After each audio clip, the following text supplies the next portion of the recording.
What is going on, you guys? Erica Brain finally coming back with another video. So today we're going to talk about what to expect in basic combat training. So I guess you can say this is kind of a good video, and I think it's a great video to watch because one, I am a drill sergeant, so I kind of know what's going on right now and the ins and outs about it. So this is, I guess, my advice on my side, but again, everyone's story is going to be different. So it can either be this will make your life easier or it can make it a little bit harder. Every place, every company, every battalion, every post trade out wise may be different. So this is just my opinion and this is my advice, and if you guys want to take it, go for it. If not, then by all means, it's your life. We're going to talk about, the first thing we're talking about is the shock and awe, the instant of, oh crap, I joined the military, or I am in the military, I cannot go home, I cannot just leave and all that stuff. I am now in basic combat training, ready to train, ready or about to be a soldier. So it's kind of the shock and awe. So of course, the main thing to realize about basic training is going to be chaotic. Chaos, that's the point of it. That's what we try to do. We make everything chaotic so you guys are kind of less stressed when chaos happens outside of the world. So main thing to know that chaos right away is going to happen. When they're saying that the chaos means the yelling, everyone yelling at you, the drill sergeants yelling at you, whoever yelling at you, telling you to hurry up, do this, do that, do this, do that. So all you gotta do is listen to them and just try to pay attention to the detail of what they say. And I understand for the majority of it, in the beginning, there's gonna be a lot of people yelling. So you're just gonna try to tune them out maybe. But the main thing I'm gonna tell you is try to pay attention, or pay attention to the details. That's the thing that's gonna get you look good on you, because you're gonna have these people or these trainees that are not gonna pay attention, just gonna kind of blank out and all that stuff. But then you'll have you where you've been paying attention and you know what to do and you know what the drill sergeant wants, so therefore you don't really get that much yelling towards you. The main thing, what I even tell my trainees, right, I don't tell them until maybe like week 2 or 3, the reason why drill sergeants yell, it's not for embarrassment or anything like that.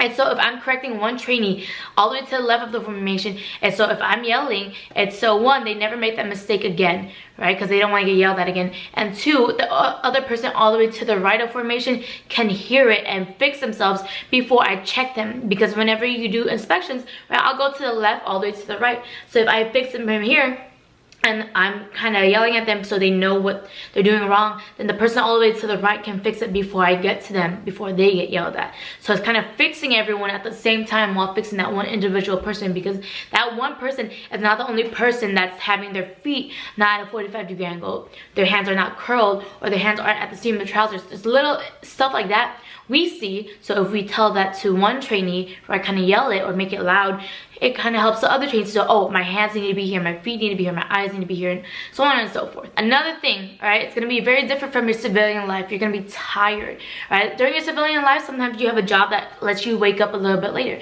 Maybe you have that regular 9-to-5 job, right? For the military, it's nothing like that, none of the sort. Like the latest you might have is maybe in like a regular unit is 06/06/34 PT formation, right?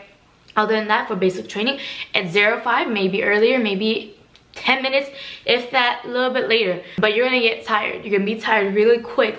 And there's not gonna be a day where you're like, oh, I can now sleep in.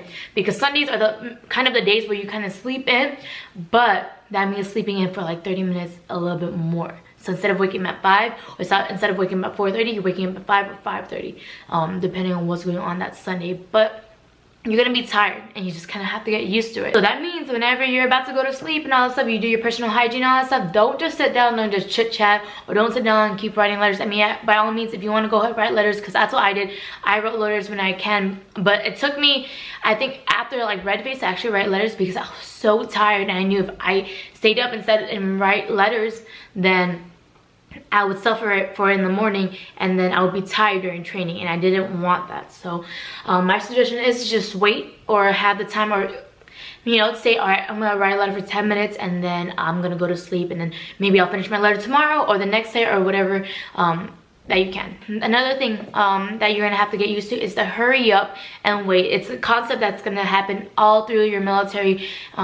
You can ask anyone in the military, what does hurry up and wait mean? So that means we're rushing you, we're telling you to hurry up, and then all of a sudden you might be waiting for 10 minutes. Or any of that. We give you a hit time, and now you're waiting for 30 minutes before we step off.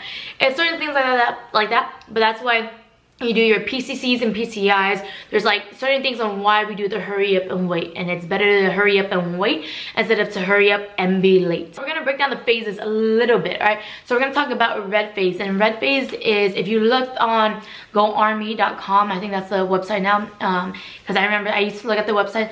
So red phase is to break you down. My goal in red phase, and as well as my drills, goal in red phase is to break you down from a civilian, right? So all the habits you learn as a civilian, shaking your leg or standing up and then like cocking one hip to the side, or just like crossing your arms or having your hands on hip. So it's breaking all the civilian habits down and making you become soldiers. So instead of standing like with your hand on your hip or whatever, you're standing at the position of attention, and now it's just muscle memory. All right, my goal is to have that muscle memory down by week 3. Week 2, you know, my goal is week 2, but at least by week 3, I need you to have that muscle memory of how you're supposed to stand when you're in formation, and how you're supposed to wake up, how you're supposed to, like, just waking up. And for the males, go shave, brush your teeth, and also females, get your hair ready. It should be like done really quick. So having that muscle memory from breaking you down, for having your time, taking your time as a civilian, to, hey, you got 10 minutes to do this, you have 5 minutes to do this, and then you get it done. So the goal is, for us, is to break you down in red phase. That's where we try to yell, we try to stress you.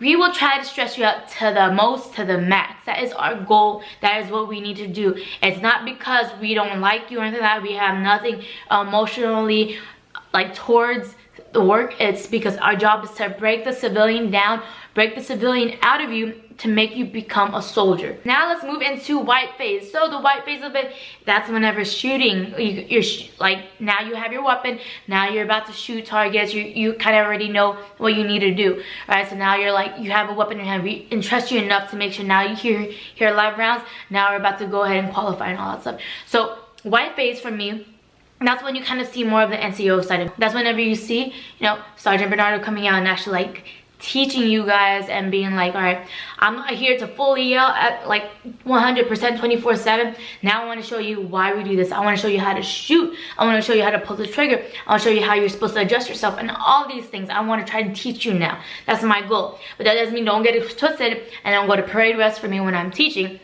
It's just white phase. Now I'm in this teaching aspects for you. So that's now whenever you have a little bit more teamwork. So instead of individual, you're fixing yourself in red phase, now you're getting yourself into teamwork and working as a platoon, working as battle buddies, working as a squad, working as a team. Because if you can't do it as a team, squad, and all that stuff, you're gonna not do well, because all the major FTXs and all this stuff like buddy team, live fire, the forge, everything like that has to do with at least a battle buddy team or a squad or a whole platoon. So this is where we challenge you more. So like when you do your first FTX, right, your first field exercise, you're doing the hammer. So it's me kind of walking you through more, and right there next to you. And then I bring you to the anvil, which is white phase. And now, you know, the PG, the squad leaders, the team leaders are doing a little bit more. I'm giving them guidance, and then they're doing a little bit more in the forges whenever everything, we'll talk about the forge next, but now you're doing a little bit more, and you're learning the chain of command instead of being like, all right, drill sergeant Bernardo, this is what we're gonna do, or we're gonna listen to her, or whatever my other drills say.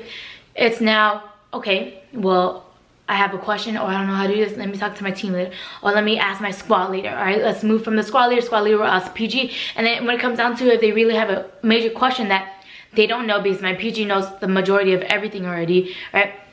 And then they will come to me or any of my drills, right? So it's kind of like you're kind of learning it, because especially whenever you join the real military, or once you get into your real unit, you're gonna understand more of what chain of command is. So white phase kind of gets you where your mentality needs to be, right? You used to be, you know, you had a different mentality in red phase, and then you switch to white phase. Now you're kind of like not fully, but a little bit robotic, and you're kind of like, yeah, you miss home, but your home is not the main thoughts of your mind anymore. It's now mission. Now I gotta train. Oh, I want to write a letter, but I need to go study this. Oh, I want to write a letter, but I need to practice with my weapon. All this stuff is starting to become robotic, starting up. Mission comes first in your head. And then last but not least, is blue phase, right? Now I'm there, right? I got my soldiers or my trainees on how I want them to be. They're about to become soldiers in a bit. So it's like little things of getting your formation correctly, at close interval dress or dress, making the PG have that before I go there and fully check it.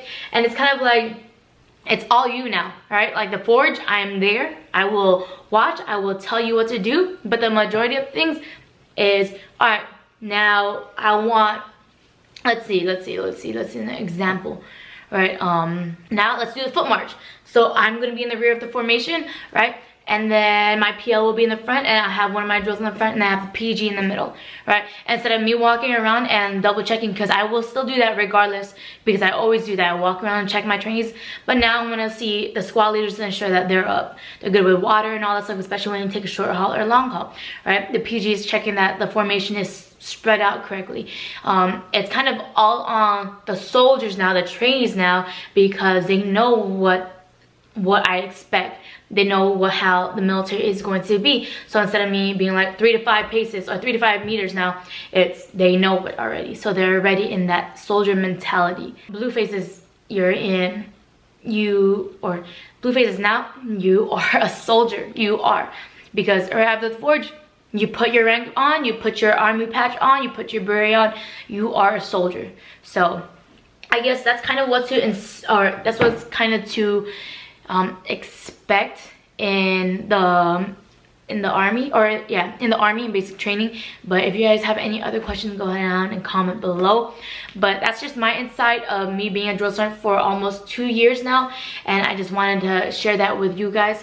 So if you guys like this video, please go ahead and give us a thumbs up, and yeah, don't forget to follow me on my Instagram, Erica Bernie, and I'll see you guys next one. Peace.